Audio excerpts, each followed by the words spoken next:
नमस्कार, मैं हूं अमरेंद्र प्रताप सिंह। इस वक्त अमेरिकी नेवी पर एक बड़ी खबर आ रही है। ईरान युद्ध के लिए तैनात अमेरिका के सबसे बड़े युद्धपोत से। अमेरिकी मीडिया के हवाले से बहुत ही चौंकाने वाली खबर है। बताया जा रहा है कि अमेरिकी युद्धपोत USS अब्राहम लिंकन पर हालात इतने ज़्यादा खराब हो गए हैं कि नौसैनिक आपस में मारपीट पर उतर आए हैं, एक दूसरे की जान लेने पर तुले हैं। ऐसा बताया जा रहा है कि इस मारपीट में 7 नौसैनिक घायल हो गए हैं। ये भी कहा जा रहा है कि कुछ नौसैनिकों ने युद्ध के बिगड़ते हालात से तंग आकर समुद्र में छलांग लगाकर जान देने की कोशिश की। ये सब क्यों हो रहा है? क्या ये वाकई में ईरान युद्ध के साथ लंबा खिंचने से ऐसी हालत हो रही है अमेरिकी फ़ौजियों की? अमेरिकी नौसेना के सबसे ताकतवर युद्धपोत पर ऐसी क्या स्थिति बन गई है कि अमेरिकी मरीन परेशान होकर जान देने और जान लेने पर तुल गए हैं? इसकी सच्चाई क्या है? ये सब आपको दिखाएंगे कैसे दुनिया का सुपर पावर ईरान के साथ युद्ध में उलझकर बुरी तरह से फंस चुका है। आपको हमने पहले ही बताया था कैसे अमेरिका ने ईरान के साथ समझौता किया और उसके पीछे कहानी क्या थी। अमेरिकी सेना के पास ईरान के साथ लंबी जंग लड़ने के लिए न तो हथियार बचे हैं, न मिसाइल है, न ड्रोन है, न जहाज़ है, न पैसा है। अब अमेरिकी सेना एक नई मुसीबत में पड़ गई है। अमेरिका के कई अखबारों और मीडिया रिपोर्ट्स ने बताया है कि अमेरिका के सबसे बड़े नौसैनिक बेड़े में मरीन यानी नौसैनिक बेहद परेशान हैं। USS अब्राहम लिंकन पूरे 270 दिन से युद्ध समुद्र में तैनात है। ये युद्धपोत इन समुद्री 270 दिनों में समुद्र से लौटा ही नहीं है। सबसे पहले जान लीजिए कि USS Abraham Lincoln aircraft carrier है क्या। समुद्र के बीच तैरता हुआ ये एक ऐसा एयरबेस है जहाँ से लड़ाकू विमान उड़ते हैं, मिसाइल ऑपरेशंस होते हैं और हज़ारों सैनिक महीनों तक युद्ध के मोर्चे पर तैनात रहते हैं। अब्राहम लिंकन एक न्यूक्लियर पावर्ड एयरक्राफ्ट कैरियर है जिसकी लंबाई 1100 फीट है। 1 लाख टन से ज़्यादा इसका वज़न है। इसमें 2 न्यूक्लियर रिएक्टर हैं। 5000 से ज़्यादा सेलर्स और मरीन इस पर दिन रात तैनात रहते हैं। यही उनका घर है और इस युद्धपोत पर 90 एयरक्राफ्ट हमेशा डिप्लॉयड रहते हैं। उनकी इसी युद्धपोत से फ्लाइंग होती है। सारे कॉम्बैट ऑपरेशंस यहीं से होते हैं। लेकिन अब एक चौंकाने वाली खबर आ रही है इस सुपर कैरियर के बारे में।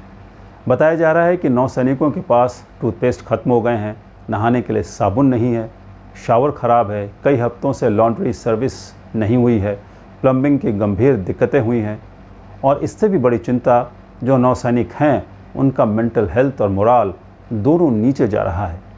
पूरे अमेरिका में नौसैनिकों के परिवार, मीडिया और विपक्षी पार्टियों में ये बहस चल रही है कि आखिर अब्राहम लिंकन पर ऐसा हो क्या रहा है, क्यों 270 दिनों से इसे वापस नहीं बुलाया गया है।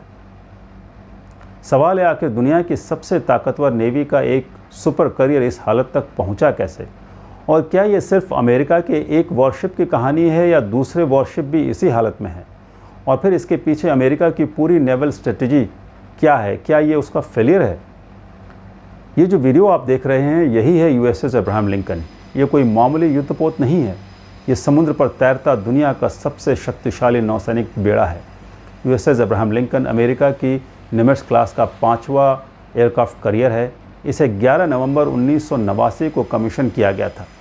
इसके एयरविंग में शामिल अमेरिका के सबसे खतरनाक फाइटर प्लेन हैं, जैसे F-35C, FA-18 super hornet, EA-18G Growler, E-2D hockey, CMB-22 spray और लड़ाकू हेलीकॉप्टर्स। लड़ाकू जहाज़ों की जो फ्लाइंग आप देख रहे हैं ये उसी अब्राहम लिंकन की है और ये उस वक्त की तस्वीर है जब ये मिडिल ईस्ट में ईरान के खिलाफ ऑपरेशन एपिक फ्यूरी के लिए यहाँ तैनात था। यानी ये सिर्फ एक युद्धपोत नहीं है, ये समुद्र के बीच तैरता एक एयरबेस भी है। इसमें 4 स्टीम कैटापल्ट फाइटर प्लेन्स को 0 से 180 मील प्रति घंटा की स्पीड से लॉन्च कर देते हैं कुछ ही सेकंड में, जैसा कि आप इस वीडियो में देख रहे हैं। तो इतना बड़ा सिस्टम, इतनी बड़ी कैपेबिलिटी, इतनी बड़ी मिलिट्री पावर, लेकिन सवाल इसकी ताकत का नहीं है, सवाल है इसे चलाने वाले इंसानों की हालत क्या है। USS अब्राहम लिंकन 21 नवंबर 2025 को सैन डियागो से डिप्लॉय हुआ था। इसका मूल मिशन इंडो पैसिफिक से जुड़ा था, लेकिन ईरान युद्ध ने पूरी तस्वीर बदल दी। लिंकन को इंडो पैसिफिक से डाइवर्ट कर मिडिल ईस्ट भेज दिया गया और अब लेटेस्ट रिपोर्ट्स के मुताबिक यह कैरियर 270 दिनों से लगातार समुद्र में है, यानी करीब 9 महीने, और इस दौरान 200 दिनों से ज़्यादा समय से कोई सामान्य पोर्ट कॉल नहीं हुआ है। सोचिए, एक जहाज़ पर हज़ारों लोग, न महीनों तक ज़मीन पर उतरने का मौका, न सामान्य लिबर्टी पीरियड, न घर जाने का मौका और ऊपर से लगातार युद्ध का तनाव। यही है असली संकट। एक एयरक्राफ्ट कैरियर सिर्फ लड़ाकू विमानों और मिसाइलों से नहीं चलता, उसे चलाने के लिए हज़ारों नए सैनिकों की ताकत और मनोबल चाहिए। खाना, पानी, लॉन्ड्री, शावर, मेडिकल सपोर्ट, आराम, मेंटल हेल्थ और सबसे महत्वपूर्ण मोराल। लेकिन अब रिपोर्ट्स कह रही है कि लिंकन पर बेसिक हाइजीन आइटम्स तक की कमी हो गई है। टूथपेस्ट, साबुन, डिओड्रेंट, प्लम्बिंग, लॉन्ड्री सर्विस, इन सब में प्रॉब्लम्स आ रही है। इन नौसैनिकों ने अपने परिवारों को खाने की जो क्वालिटी और मात्रा को लेकर फ़ोटो और जानकारी भेजी है, उसने अमेरिका के लोगों को हैरान कर दिया है। विपक्षी दलों ने अमेरिकी राष्ट्रपति ट्रंप और रक्षा मंत्री पीट हेग्सेस से जवाब मांगा है।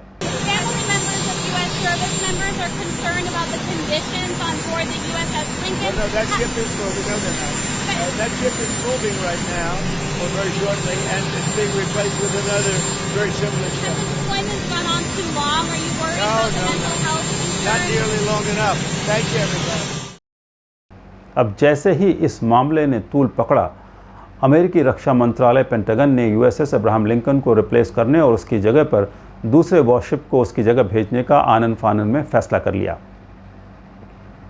यह सवाल सिर्फ आराम का नहीं है, सवाल है क्या इतनी लंबी तैनाती मिलिट्री रेडीनेस को प्रभावित कर सकती है। मेंटल हेल्थ सबसे गंभीर सवाल है। इस पूरी कहानी का सबसे संवेदनशील हिस्सा है मेंटल हेल्थ। मिलिट्री रिपोर्टिंग और परिवारों की शिकायतों के मुताबिक लंबे समय तक चल रही तैनाती ने सेलर्स और उनके परिवारों के बीच गंभीर चिंता पैदा करती है। सैन डियागो में acting secretary of the navy Hong Kong के साथ एक टाउन हॉल मीटिंग हुई। यहाँ नौसैनिकों के परिवारों ने लिंकन पर सुविधाओं और लंबे डिप्लॉयमेंट को लेकर अपनी नाराज़गी जाहिर की। सीनेटर रिचर्ड ब्लूमेंथल ने भी पेंटागन से जवाब मांगा। उन्होंने बेसिक सप्लाई की कमी, पानी की समस्या, प्लम्बिंग, बिगड़ते मेंटल हेल्थ, डेक सेफ्टी और मेल सिस्टम में रुकावट जैसी शिकायतों का जिक्र किया है। लेकिन यहाँ एक महत्वपूर्ण बात समझना ज़रूरी है। अमेरिकी नेवी ने यह नहीं कहा कि यूएसएस अब्राहम लिंकन पर सुसाइड अटेम्प्ट्स में बढ़ोतरी हुई है। नेवी ने मेंटल हेल्थ को लेकर उपलब्ध डेटा सार्वजनिक नहीं किया है, लेकिन अगस्त में कम से कम एक सेलर के ओवरबोर्ड जाने की घटना की पुष्टि हुई है। ओवरबोर्ड मतलब समुद्र में गिरने की, जहाज़ से। उसे जल्दी रेस्क्यू किया गया, मेडिकल ट्रीटमेंट दिया गया और आगे की देखभाल के लिए जहाज़ से उसे बाहर ट्रांसफ़र कर दिया गया। तो क्या ये सुसाइड अटेम्प्ट था? नेवी ने इसकी पुष्टि नहीं की है और इसी के बाद सेंट्रल कमांड की सफाई आई।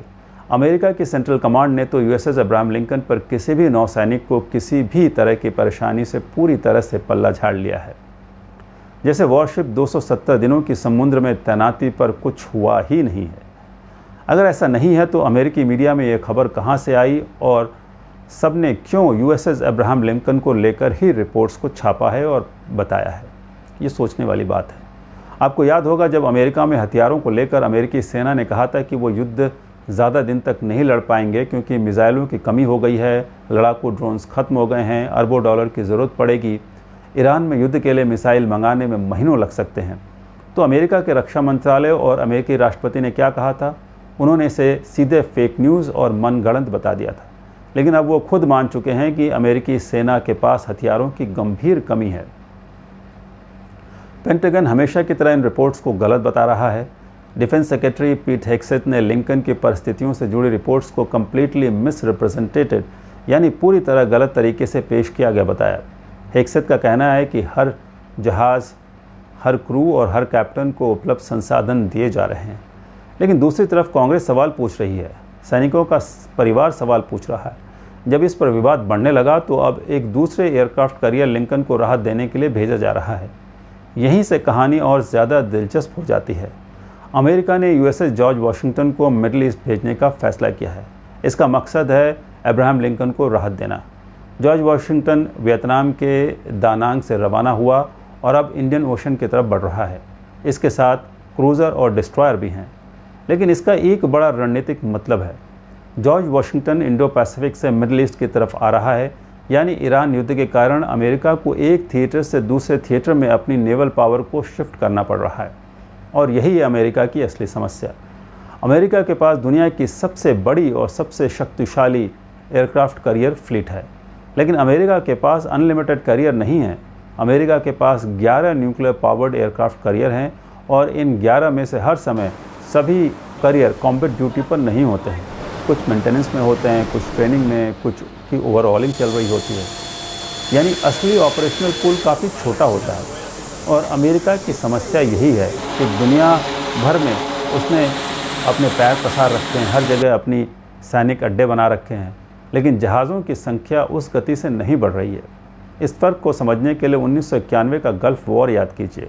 उस युद्ध में अमेरिका ने 6 एयरक्राफ्ट कैरियर मिडल ईस्ट में भेजे थे। उस समय अमेरिका के पास कुल 15 एयरक्राफ्ट कैरियर थे। आज ईरान युद्ध के दौरान मिडल ईस्ट में अधिकतम करीब 3 अमेरिकी वॉरशिप एक समय पर काम कर रहे हैं, वो भी सीमित अवधि के लिए। यानी पहले ज़्यादा कैरियर थे और जिम्मेदारियां भी अपेक्षाकृत सीमित थी।